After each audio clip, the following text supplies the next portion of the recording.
नमस्कार, देवभूमि समाचार देख रहे हैं आप। आपके साथ मैं हूं स्वीटी दीक्षित। रुक करेंगे उत्तराखंड की खबरों की ओर। देहरादून में धामी कैबिनेट की अहम बैठक हुई है, जिसमें कैबिनेट के सामने 13 प्रस्ताव पेश किए गए और कैबिनेट ने सभी पर अपनी सहमति जताते हुए मुहर लगा दी है। तो अहम जानकारी आप तक पहुंचा रही है। वो प्रस्ताव है ईसी आयुक्त की नियुक्ति पर अब 5 बढ़ाई गई है। 68 साल की उम्र तक बढ़ाई गई है नियुक्ति। बता दें, यूडीडीए सभी जिलों में स्टाफ की करेगा नियुक्ति। तो ये प्रस्ताव है जिन पे मुहर लगी है। 13 प्रस्ताव कुल ऐसे हैं जिन पे मुहर लगा दी गई है। और आपको बता दें, आरईआरए के नियमावली में संशोधन हुआ है। नवीन चक्राता टाउनशिप को लेकर बड़ा फैसला हुआ है। योजना के तहत 40 गांव और जोड़े गए हैं।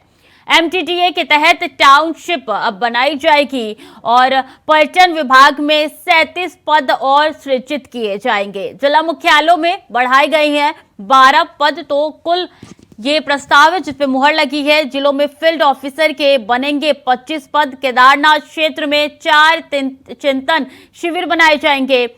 राजस्व विभाग में संग्रह अमीन की सेवा की गई है और मुख्यमंत्री उच्च शिक्षा छात्र योजना को भी स्वीकृति मिल चुकी है। हर साल टॉप 3 में रहने वाले छात्रों को महीने में छात्रवृत्ति मिलेगी। खनन विभाग की नियमावली में भी संशोधन को मंजूरी मिली है। खनन पट्टों की जांच के नियमों में भी संशोधन हुआ है। नैनीताल हाईकोर्ट को हल्द्वानी शिफ्ट करने की भी मंजूरी मिल चुकी है। हल्द्वानी में गोलापार वन विभाग की भूमि पर हाईकोर्ट शिफ्ट होगा। तो ये तमाम प्रस्ताव है जो आपके साथ साझा कर रहे हैं। इसी खबर पर जारी जानकारी के साथ अभी कैंतुरा सीधे हमारे साथ जुड़ चुके हैं उत्तराखंड से। अभी देखिए, कई प्रस्ताव पर मुहर लगी है। कौन कौन से अहम प्रस्ताव है जिसका इंतजार कैबिनेट को भी था, आम जनता को भी था? आज की जो कैबिनेट बैठक सचिवालय में हुई, जिसमें मुख्यमंत्री पुष्कर सिंह धामी ने कई अहम निर्णय मंत्रिमंडल के साथ यहाँ पर मंथन करके लिए। 13 विषय कैबिनेट के समूह के यहाँ पर रखे गए थे। 13 विषय कैबिनेट की तरफ से मंजूर यहाँ पर किए गए। ये कह सकते हैं कि अब जो एमडीडीए था, जो देहरादून विकास प्राधिकरण के तहत यहाँ पर काम कर रहा था, अब नवीन जो टाउनशिप चक्रोता को लेकर जो बनानी थी, उसके तहत वो काम यहाँ पर करेगा। एमडीडीए के तहत ही शहर को और विकसित करने का काम यहाँ पर किया जाएगा। 40 गाँवों को इसमें और जोड़ने का काम यहाँ पर किया गया, ताकि नए शहरों के रूप में वहाँ पर विकसित हो सके, संसाधन वहाँ पर जुटाए जा सके और राज्य के जो नए डेस्टिनेशन है उन जगहों पर नए डेस्टिनेशन बनाने का काम किया जा सके। इसके अलावा कई विभागों की जो सेवा नियमावली थी, उनमें यहाँ पर संशोधन किए गए। सेवा नियमावली के तहत ये समझा जा सकता है कि जो कुछ पद ऐसे थे जो भरे जाने थे, जिनको लेकर पूर्व आउटसोर्स एजेंसियों को यहाँ पर अधिकृत किया गया था, अब उसमें ये कह सकते हैं कि उड़ा के तहत ही वो सभी आउटसोर्स वाले पद यहाँ पर भरे जाएंगे, चाहे जिला विकास प्राधिकरण के हों या फिर दूसरे विभागों के। वो उड़ा के माध्यम से उन पदों को भरने का काम यहाँ पर किया जाएगा। साथ ही ये कह सकते हैं कि खनन पट्टों को लेकर निर्णय यहाँ पर लिया गया है। जो पूर्व में जो नियमावली बनाई गई थी, उसमें कुछ संशोधन यहाँ पर किए गए ताकि राजस्व वृद्धि करने में आसानी यहाँ पर हो सके। सरकार ने जो लक्ष्य निर्धारित करा है राजस्व का, उस लक्ष्य को यहाँ पर पाया जा सके। इसके अलावा जो सबसे बड़ा महत्वपूर्ण विषय था कि हल्द्वानी में नैनीताल हाईकोर्ट को शिफ्ट करने का था, उसको पूर्व में जो सैद्धांतिक सहमति मिली थी, अब उस पर केंद्र सरकार की तरफ से पूर्ण सहमति यहाँ पर मिल चुकी है। वन विभाग की जो हल्द्वानी में गोलापार के जो वन विभाग की जो भूमि थी, उस भूमि को नैनीताल हाईकोर्ट के लिए हस्तांतरित करने का काम यहाँ पर कर दिया गया। 26.08 हेक्टेयर ये भूमि थी, जिस पर अब नैनीताल का जो हाईकोर्ट है वो हल्द्वानी में बनेगा। ये समझा जा सकता है कि धामी सरकार लगातार विकास से जुड़े हुए जो विषय थे, उन विषयों को करने का काम यहाँ पर कर रही थी, ताकि राज्य में और जो विकास की जो परियोजनाएं और जो महत्व तेज गति से यहाँ पर चल सके, जनता को उन सभी परियोजना का लाभ यहाँ पर मिल सके। इसके अलावा जो सबसे बड़ी जो राहत की खबर कही जा सकती है, ये है कि केदारनाथ धाम की जो यात्रा थी, उस यात्रा मार्ग पर 4 चिंतन शिविर बनाने का काम यहाँ पर सरकार की तरफ से किया गया है। उन जगहों पर अब 4 ऐसे जगहों पर छोटे छोटे चिंतन शिविर यहाँ पर बनाए जाएंगे, जहाँ पर यात्री बैठकर चिंतन कर सकता है, आराम कर सकता है, ताकि उसकी यात्रा और बेहतर तरीके से यहाँ पर हो सके और उसकी जो यात्रा है वो थकाऊ या कह सकते हैं परेशानियों भरी ना हो। उसके लिए सब चीजें यहाँ पर किया गया। तो पर्यटन विभाग की तरफ से उसके लिए धन आवंटन यहाँ पर किया जाएगा। जल्द ही केदारनाथ यानी गौरीकुंड से लेकर केदारनाथ तक का जो मार्ग है, उस मार्ग पर 4 चिंतन शिविर छोटी छोटी अलग जगहों पर बनाए जाएंगे। जी बिल्कुल, ये अहम प्रस्ताव थे जो कि पारित हो चुके हैं, जिन पे ठप्पा लग चुका है। लेकिन बात की जाए तो कई ऐसे प्रस्ताव हैं जिनके पद भी बढ़ाए गए हैं, और दूसरी ओर केदारनाथ के जो वहाँ पे शिविर के लिए और तमाम ऐसे जो प्रस्ताव है उनको पारित कर दिया गया है। तो काफी अहम हो जाता है ये प्रस्ताव, और इसी से पता चलता है कि किस तरीके से उत्तराखंड अब धीरे धीरे आगे बढ़ते हुए नजर आ रहा है अभी। जी बिल्कुल, ये कह सकते हैं कि पर्यटन विभाग में इस समय जो कर्मचारियों की जो कमी थी, वो कमी सबसे ज्यादा यहाँ पर चिंतादायक बनती हुई नजर आ रही थी, और यही वजह थी कि आज की कैबिनेट ने इस विषय पर बड़ा निर्णय यहाँ पर लिया है। 37 पदों को बढ़ाने का निर्णय विभाग की तरफ, सरकार की तरफ यहाँ पर लिया गया। पर्यटन विभाग में 37 नए पद सृजित यहाँ पर किए जाएंगे, जिसमें 25 फील्ड के और 12 जिला मुख्यालयों के कर्मचारी यहाँ पर तैनात होंगे, ताकि जिलों में जो पर्यटन विभाग के जो काम है वो तेज गति से यहाँ पर किए जा सके। जो सैलानी राज्य में आ रहे हैं उनको और बेहतर तरीके से राज्य के पर्यटन से अवगत यहाँ पर कराया जा सके, ऐसी कोशिश सरकार की तरफ से यहाँ पर की गई है। इसके अलावा जो दूसरे जो विभाग थे, आप ये समझ सकते हैं कि चाहे वो खंड से जुड़ा हो, राज्य से जुड़ा हो या शिक्षा से जुड़े हो, उन सभी में भी जो रिक्त पद थे, उन रिक्त पदों को भरने का निर्णय सरकार की तरफ से लिया गया है।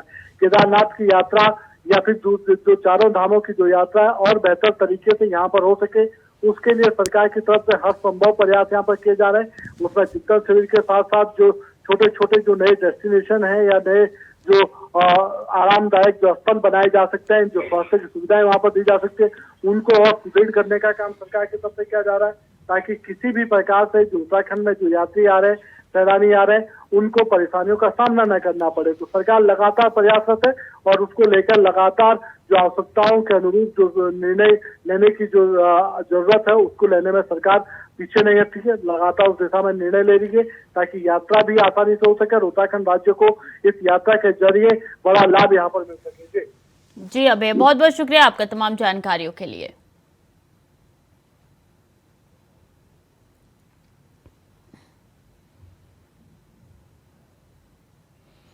और देहरादून में बीजेपी प्रदेश अध्यक्ष महेंद्र भट्ट ने प्रेस कॉन्फ्रेंस कर पार्टी के महाजनसंपर्क अभियान की जानकारी दी। महेंद्र भट्ट ने कहा है कि प्रधानमंत्री के नेतृत्व में देश तेजी से विकास कर रहा है। प्रधानमंत्री ने अपना परिवार, अपना विकास की नीति को दरकिनार कर सबका साथ, सबका विकास किया है। साथ ही कहा है कि महाजनसंपर्क अभियान के तहत केंद्र की उपलब्धियों को जन जन तक पहुंचाया जाएगा। महाजनसंपर्क अभियान के तहत कार्यक्रम तय किए गए हैं। 7 स्थानों में मीडिया प्रतिनिधियों और कार्यकर्ताओं से संवाद किया जाएगा और 20 से 30 जून तक जनता से सीधा संवाद कार्यक्रम होगा।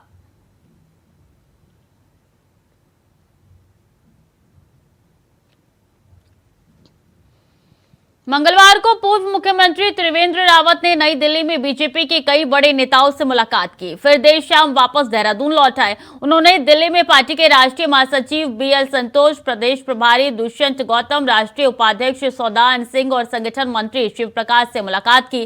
कयास लगाए जा रहे हैं कि पूर्व सीएम साल 2024 का लोकसभा चुनाव लड़ सकते हैं। काफी समय से उनकी पौड़ी और टिहरी सीट से दावेदारी की भी लगातार चर्चा है।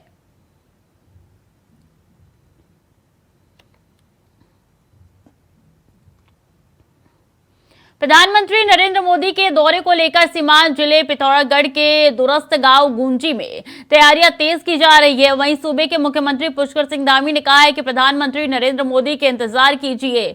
उत्तराखंड वासियों में टकटकी बनी हुई है। उन्होंने कहा है कि जब भी पीएम राज्य में पहुंचते हैं तो कुछ न कुछ उपहार स्वरूप दे जाते हैं। हाल ही में राज्य को वंदे भारत एक्सप्रेस से नवाजा गया। उम्मीद है कि अब जब प्रधानमंत्री इस बार भी आएंगे तो कुछ सौगात उत्तराखंड को जरूर दे जाएंगे। सीएम ने कहा है कि पीएम का उत्तराखंड से विशेष लगाव है। गौरतलब है कि पीएम मोदी के देश में 51 जगह पर रैली होनी है। इसी कड़ी में उत्तराखंड में भी पीएम का दौरा है।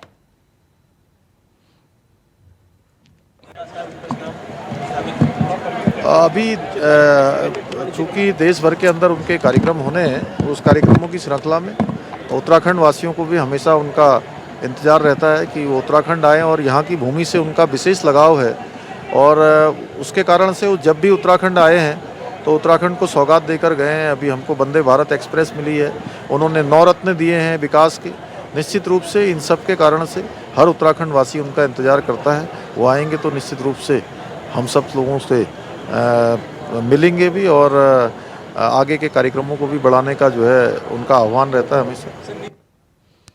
उत्तराखंड क्रांति दल के सदस्यों ने स्वास्थ्य विभाग के खिलाफ धरना प्रदर्शन किया। यूकेडी के मीडिया प्रभारी शिव प्रसाद सेमवाल के नेतृत्व में विरोध प्रदर्शन किया गया। इस दौरान यूकेडी ने सरकार पर हमला बोलते हुए कहा कि श्रीनगर मेडिकल कॉलेज हो, ऋषिकेश, एम्स, सभी जगहों पर नर्सिंग के पदों पर स्थानीय युवाओं को दरकिनार करते हुए बाहरी लोगों को नौकरी दी गई है, जो इस राज्य के युवाओं के साथ अन्याय है और इस अन्याय के खिलाफ यूकेडी अपनी आवाज मुखर कर रही है।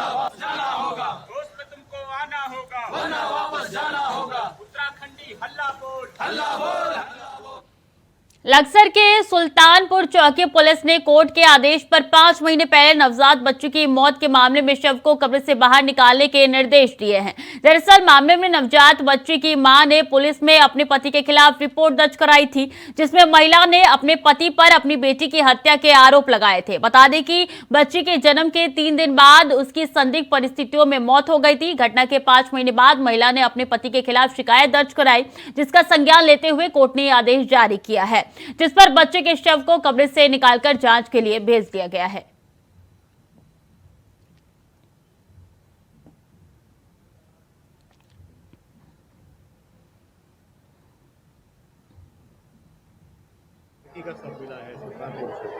हाँ, एक अभी शव मिला है, तो उसके बारे में भी विस्तृत जानकारी करने के बाद ही बता पाएंगे कि क्या परिस्थितियां रही थी और क्या उसका कारण था।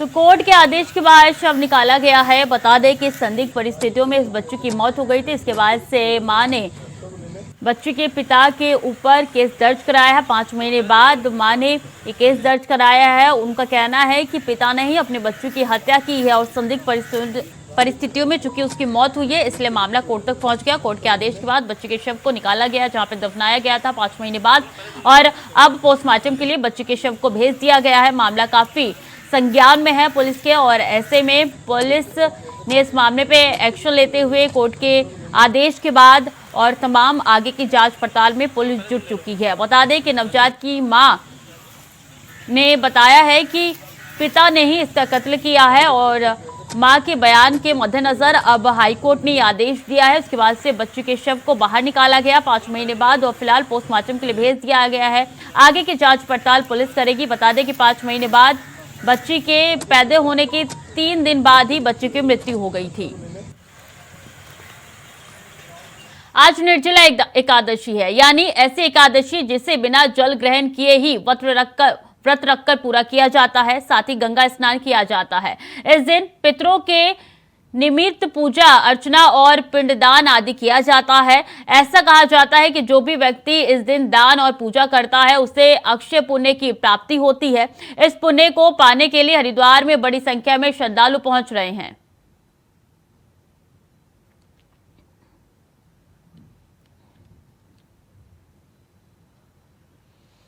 सीधे चलेंगे जहां पे बीजेपी संयुक्त मोर्चा प्रदेश कार्य समिति की बैठक में सीएम पुष्कर सिंह धामी ने शिरकत की है। क्या कुछ कह रहे हैं, आपको सुनाते हैं।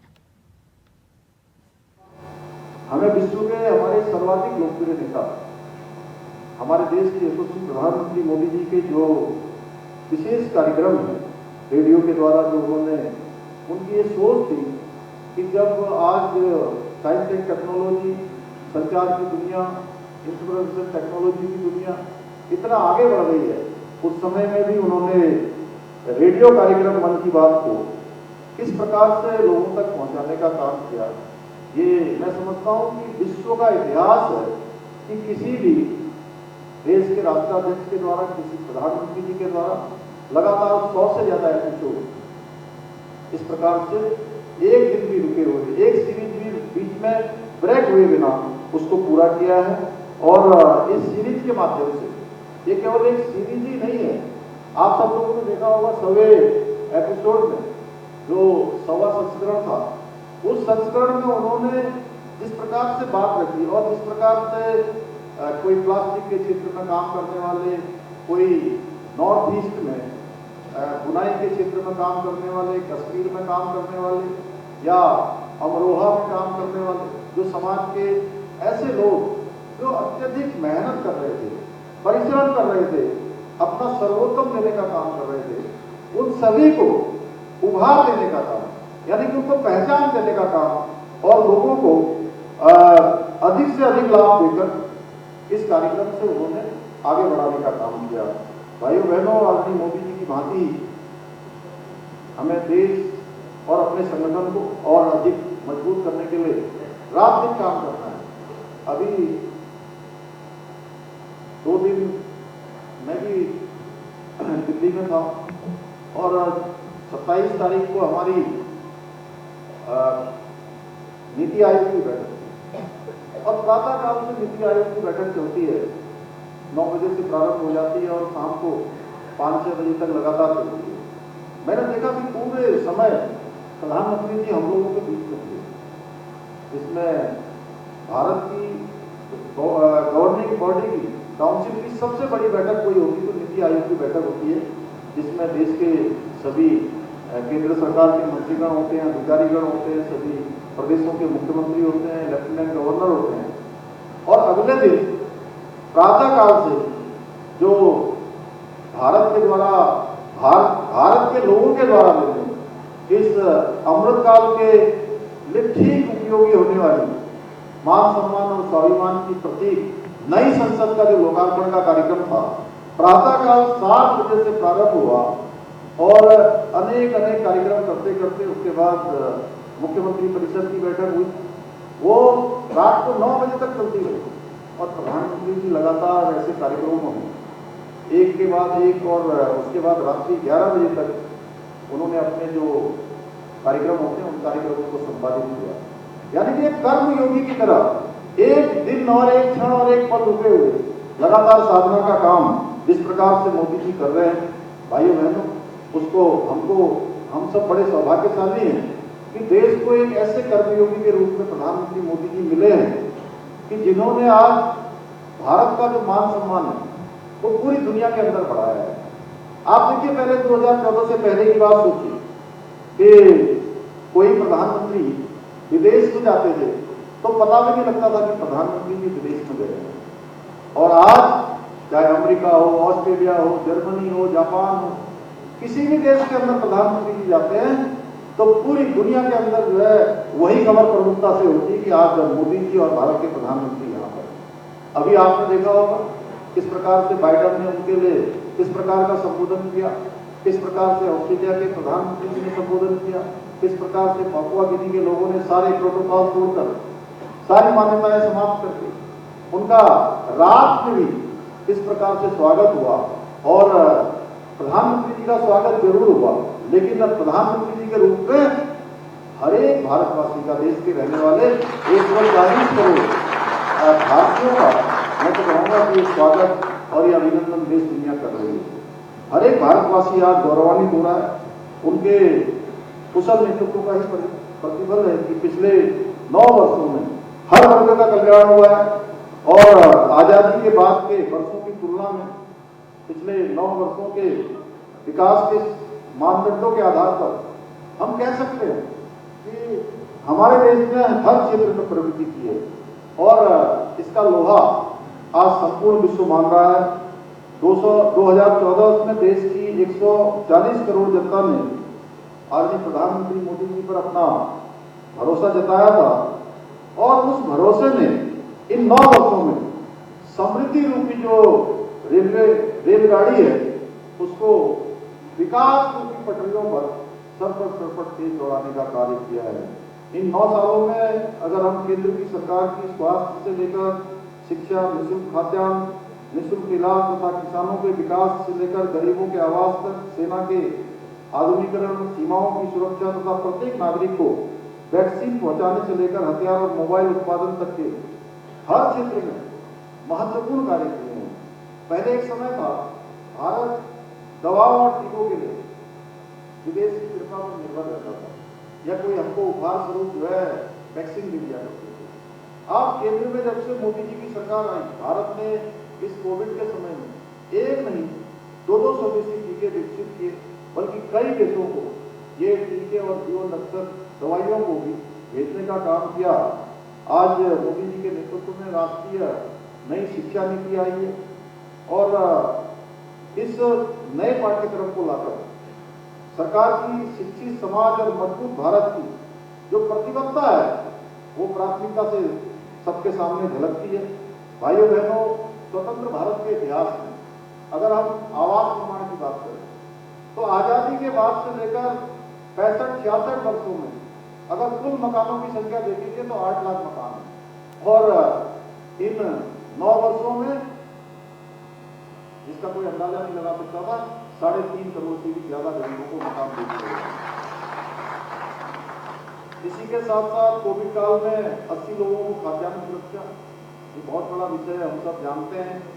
गरीब कल्याण अन्न योजना के माध्यम से जो योजना मार्च 2020 में प्रारंभ हुई थी, वो योजना अभी तक चल रही है। आज आदरणीय मोदी जी के जो दिव्य दृष्टि थी, देश में करीब 50 करोड़ जो जनधन खाते खोले गए, जिनका प्रयोग उनके खाते में सीधे डीबीटी के लिए हुआ, और महिला सशक्तिकरण में सबसे अधिक बेसिक कार्य करने का बीड़ा भी उनके कार्यकाल में हुआ। इसमें ग्रामीण क्षेत्र में करीब 12 करोड़ नए शौचालय बनाए गए। इसी के साथ साथ 9 वर्षों में 9 करोड़ से अधिक उज्ज्वला गैस के कनेक्शन दिए गए। सरकार ने रोजगार बिलों के माध्यम से 10 लाख लोगों को रोजगार देने का कार्य भी प्रारंभ किया है, और दिसंबर तक, इस वर्ष दिसंबर तक 10 लाख लोगों को रोजगार देने का कार्य पूरा हो जाएगा। 3 तलाक समाप्त करना हो, धारा 370 समाप्त हो, अयोध्या में भगवान राम का मंदिर बनना हो, काशी में भव्य काशी विश्वनाथ का कॉरिडोर बनना हो, या हमारे यहाँ पर बद्रीनाथ जी का मास्टर प्लान पर तेजी से काम होना हो, या केदारनाथ जी का पुनर्निर्माण होना हो, ऐसे अनेकों महत्वपूर्ण कार्य हैं जिनको आने वाली पीढ़ियां हमेशा हमेशा याद रखेगी। पिछले 9 वर्षों में उनकी मजबूत इच्छा शक्ति के बल पर आतंकवादी, नक्सलवादी, उग्रवादी जो गतिविधियां हैं, उन सभी में भारी कमी आई है।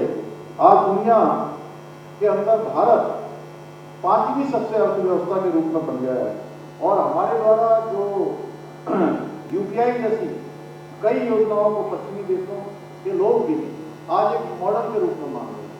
यह नया भारत है, और 2014 से पहले जब हम उसकी बात करते हैं तो जो विकास का इंजन है, वो विकास का इंजन काफी धीमी गति से चल रहा है, परंतु डबल इंजन की सरकार आने के बाद विकास का ये इंजन आज तेजी से दौड़ रहा है, और हर क्षेत्र में दौड़ रहा है। 2014 से पहले आप हमारे उत्तराखंड के अंदर ही देखेंगे तो आप देखिए कि 2014 के बाद यहाँ एम्स स्थापित हो गया, एक से एक ऋषिकेश में जो हजारों लोगों को आज प्रत्येक दिन ओपीडी के माध्यम से अपनी सेवाएं देता है, वहीं दूसरा एम्स हमारा उधम सिंह नगर कुमाऊं क्षेत्र के लिए स्वीकृत हो गया। और हमारे छोटे से राज्य में जनसंख्या की दृष्टि से देखें तो बड़े बड़े राज्यों में भी 2 एम्स नहीं है। हमें सौभाग्य प्राप्त हुआ क्योंकि मोदी जी का हमारे राज्य के साथ विशेष लगाव है, इसलिए हमको दूसरा एम्स भी उत्तराखंड के अंदर खोलने की स्वीकृति प्रदान हो गई।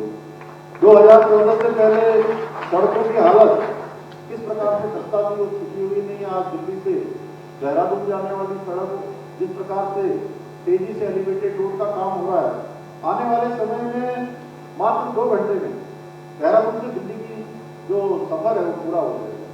हरिद्वार से देहरादून हमारे जिला पंचायत के अध्यक्ष का जिला है, तो देहरादून से हरिद्वार जाने के लिए मतलब 3-3 घंटे में सफर पूरा होता था। तो सीएम पुष्कर सिंह धामी को सुने थे आप। बीजेपी संयुक्त मोर्चा प्रदेश कार्य समिति की बैठक में उन्होंने तमाम संबोधित किया। उन्होंने प्रधानमंत्री मोदी के बारे में भी कहा, उन्होंने विदेश जाने के जिक्र के बारे में भी कहा, और साथ कहा कि उत्तराखंड लगातार विकास के पथ पर अग्रसर है। फिलहाल के लिए बुलेटिन में इतना ही। खबरें लगातार जारी है, देखते रहिए इंडिया वॉइस।